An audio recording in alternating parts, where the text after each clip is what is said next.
제보자인 어머니 주장에 따르면 지난달 23일 10대인 딸에게 전화를 받았습니다. 딸은 울먹이면서 지하철역 앞에 있으니까 데리러 오라고 했다고 합니다. 깜짝 놀라서 왜 우냐, 무슨 일 있냐고 물었더니 폭행을 당했다고 이야기를 했다고 하는데요. 놀라서 곧바로 데리러 갔더니 딸은 온몸을 떨고 있었고 또 얼굴은 빨갛게 부풀어 올라 있었다고 합니다. 어머니는 누구한테 맞았는지 물어봤지만 말하지 않았다고 하고요. 맞은 사진이라도 찍자고 했지만 울면서 찍으면 큰일 난다. 절대 찍으면 안 된다고 했다고 합니다. 그리고 폭행 사건 다음 날 딸을 데리고 여행을 가서 누구한테 맞았는지 엄마한테만 털어놔라 이렇게 이야기를 했고 계속 말을 하지 않다가 뒤늦게 털어놨다고 합니다. 어머니는 딸을 때린 여학생 이름을 듣고 깜짝 놀랐다고 하는데요. 어머니도 아는 학생이었기 때문입니다. 딸과 소셜 네트워크를 통해서 친해지고 나서 1년 넘게 언니 동생 하면서 친하게 지냈던 사이였던 겁니다. 자, 뭐 아는 정도가 아니라 저렇게 다정하게 사진을 찍었는데 싸웠다니 그것도 야, 니들 무슨 일이야? 물으셨겠죠. 자, 이 사건 당일 문자 내용이 좀 문제가 됐던 것 같은데 가해 여학생이 딸한테 너 조금만 좀 기분 나쁘면 너무 티낸다. 주변 사람들한테. 그래서 이번 일 가지고 그런 건 아니지만 너무 이게 지금까지 참았다라고 얘기하니까 딸이 미안하다. 앞으로 기분 나쁜 티 안 낼게 하면서 미안하다, 민폐 끼친다라고 하니까 한번 만나서 얘기를 하자라고 얘기를 했던 것 같습니다. 가해 학생이. 그래서 속상한 감정을 아마 털어놓나 보다 하면서 가해 여학생을 만났는데 그 옆에 처음 보는 여학생하고 같이 나왔다고 합니다.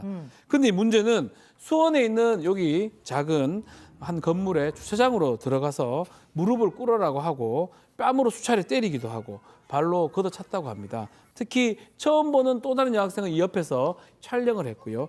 나중에 그 여학생도 때렸다고 합니다. 자, 처음에 어머니는 딸이 절대 신고하지 말라고 해서 그런 줄 알았는데 나중에 딸이 받은 전화, 문자 때문에 신고를 하실 수밖에 없었대요. 체크포인트 짚어보죠. 야, 나도 때린 애도 고소해. 이게 무슨 얘기인지 어머니 얘기 직접 들어보시죠.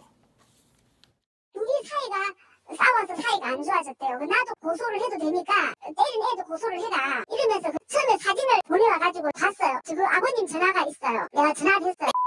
몇 대를 때렸답니까? 한 대를 때렸다고 그러는 거예요. 그 사이에 마침 그 애가 동영상을 보내준 거예요. 막 피가 끓고 막 눈물을 흘리면서 내가 그랬어요. 아버님 제가 동영상이 있습니다. 울면서 그랬어요. 그랬더니 여러 대를 때렸답니다.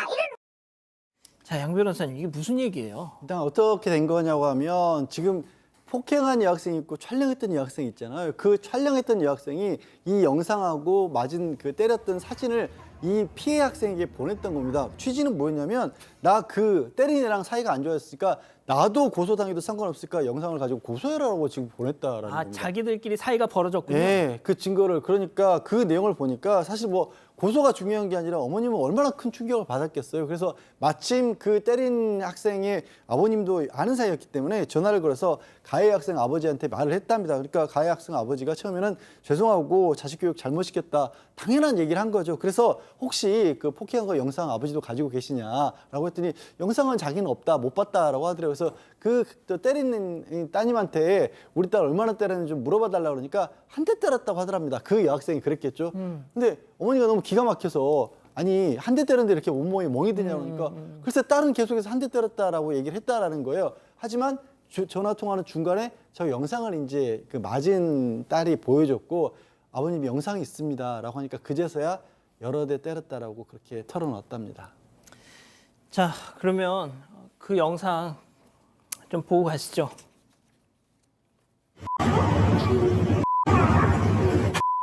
머리가 너무 길어 때려. 기는 때리지 말고 사이를 때릴 사람 뒷마디로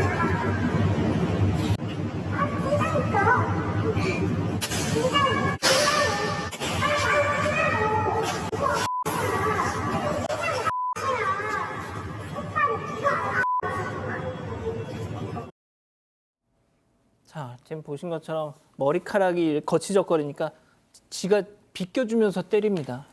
저 중 3학년짜리 같은 경우는 제가 보니까 한두 번 때려본 솜씨가 아닌 것 같이 보입니다. 피해자를 완전히 이제 우롱하고 그러니까 소위 이제 뭐 머리까지 정리해 주면서 또 뺨을 때리고 바닥에 내동댕이 치고 또 발로 배를 차고 뭐 여러 가지 어떤 영상들을 보면은 각 부위마다 자기가 하고 싶은 대로 이제 하고 있는데, 그리고 이제 안 아픈 거 아니까 일어나라. 너 아까 저게 살살 맞았잖아. 뭐 이런 식으로 이제 얘기를 하니까 상당히 그 피해자 같은 경우는 공포스러웠을 겁니다.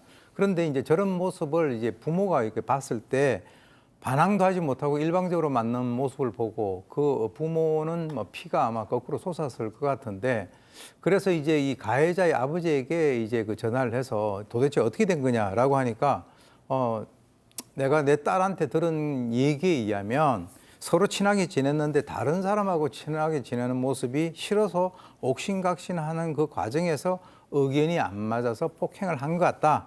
그러니까 때린 애 부모는 그냥 축소하고 싶은 거죠. 그러니까 맞은 아이의 부모와 때린 아이의 부모는 입장이 전혀 달랐습니다. 도대체 왜 그 아이가 온몸이 멍투성이가 됐는데도 엄마 이거 신고하지 마라고 이렇게 했는지 영상을 다 보시고 아셨대요. 계속 이어서 보시죠. 이래서 죄송합니다. 죄송합니다. 뭐가 죄송한데? 아니 지금 막 저기 신고해봐. 뭐 맞았다고 신고해봐. 미안해. 니들 자국도 안 나게 X를 해줬어. 너무도 안 나와. 흉터가 안 나면 어쩔 건데. 미친놈. 나 하든 나 알바 아닌 거야. 이걸로 뭐야. 내가 들어가겠냐? 신고할 거면 해봐. 어떻게 내가 보게. 나 신고하잖아? 그래 들어가잖아? 그럼 나 뒤지고 들어갈 거야. 어차피 들어갈 거야. 니 떼기하고 들어갈 거야. 나. 진짜 이것들을 어떻게 하면 좋아요? 예? 글쎄 저 얘기를 영상이나 아니면 중학생이라든지 이런 배경 지식 없이 저 말만 딱 보면 누가 한 말로 들을까? 무슨 조직폭력배의 말에 입에서나 나올 만한 그런 얘기 아니겠습니까? 흉터도 안 났고 멍도 안 될 정도로 살살 때렸기 때문에 그러니까 신고할 근거도 없을 거예요. 그리고 만약에 그래도 신고하면 아예 목숨을 빼앗을 거야. 이런 식의 협박을 한 거고요. 그렇게 계속해서 얘기를 하면서 신고 안 하겠다는 다짐을 받았다라고 합니다. 이 맞는 지금 학생 같은 경우에는 뭐 절대 신고 안 할 거고 그다음에 오히려 미안하다 거듭해서 얘기를 했고요. 그 와중에 이제 이렇게 다짐을 받았다는 거예요. 나도 얘기 안 할 거고 그 가리 때리는 여학생이 이 촬영하고 있는 언니도 얘기 안 할 거니까 우리 셋 다 앞으로 이게 절대 얘기 꺼내지 않기로 하는 거야라고 다짐을 받았다라는 거예요. 그래서 딸이 신고 안 할 게니까 이제 좀 집에 좀 보내주면 안 되겠냐라고 했더니 또 대답하기를 이제 몇 대 맞았다고 집에 가냐. 아직 제대로 시작도 안 했다라면서 또 폭행을 했다라고 하네요. 박 변호사님, 예. 제가 이런 그 사건 전해드릴 때마다 쟤네들은 더 글로리 같은 거 안 봅니까 드라마? 그러니까 얘네들 나중에 저 뒷감당 어떻게 하려고 그래요? 성인이 돼서 분명 돌아옵니다 이거. 성인 되기 전에 처벌이 되겠죠. 자, 더 지금 좀 화가 나게 또 부모님하고 어머니가 화가 난 태도가 좀 있습니다. 아마 이 영상이 SNS에 올라왔는데 가해 학생이 단체 대화방에서 다른 학생들하고 대화했던 내용들이 좀 문제 같습니다. 누가 이거 올렸냐라고 욕을 하면서 이 경찰에 올리고 이것도 고소하겠다, 자기들이 고소하겠다 얘기를 하면서 누가 욕하든 상관 아닌데 영상 하나만 보고 왜 난리 피우냐 계속 욕을 합니다. 나 조사받으면 그만이다. 처벌받는 알겠는데 왜 제3자가 아무것도 모르면서 끼어들어서 일을 더 크게 만드냐라고 적반하장을 하면서 말투에 대해서 스스로도 자평을 해요. 내 말투도 뭐 좀 거슬리는데 내 말투가 좀 거슬려 욕을 하면서 얘기를 계속합니다. 자, 어머니하고 딸의 얘기에 따르면 폭행 사건 이후에 경기에 들려 잘 자지도 못하고 있고요. 또 이렇게 반성을 전혀 하지 않고 오히려 적반하장 태도에 너무나 속상하면서 결국은 처벌을 받게 해야 되겠다 판단을 해서 이 학생들 공동 폭행, 공동 협박 혐의로 검찰에 넘겨진 그런 상황입니다. 생각해보니까 더 글로리는 19세 이상 볼 수 있는 거네요. 그래서 이런 건지 사건 반장이라도 좀 봤으면 좋겠어요.